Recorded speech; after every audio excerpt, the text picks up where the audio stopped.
Детские площадки у многоквартирных домов по улице Мерзлотная, 28 и Лермонтова, 100 в столице непригодны и даже небезопасны для детских игр. На это указывают жители. Детям приходится идти на площадки соседних домов или играть в неприспособленных для игр местах. Почему так происходит и кто за это в ответе? Разбиралась Лана Ильина. Наконец, в нашей северной столице наступили солнечные деньки, и детвора стремится на улицу. На Мерзлотной 28, к сожалению, детская площадка не соответствует требованиям, и играть на ней просто неудобно. Например, беседки без крыши, горки до конца не установлены, и даже в песочнице нет песка. Новую детскую площадку начали строить в конце прошлого года, когда столбик термометра бил морозные рекорды.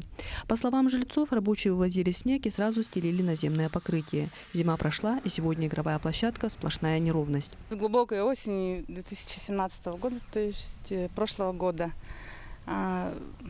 соответственно, ее не доделали ввиду того, что говорили, что будут летом делать это в этом году, но почему-то поспешили, поторопились и сделали в прошлом году зимой почему-то, да?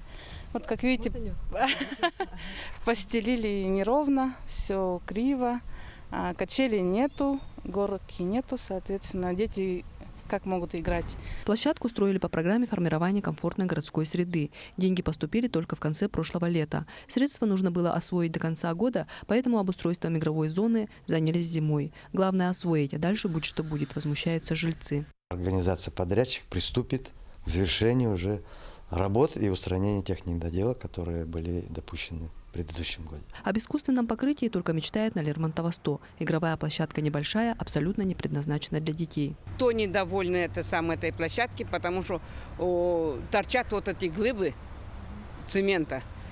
Дети падают, царапаются, везде. Парень руку. Не знаю, с какого дома парень руку поломал. В управляющей компании сообщили, что горки и качели не состоят на балансе дома. Сейчас решается вопрос о строительстве игрового комплекса.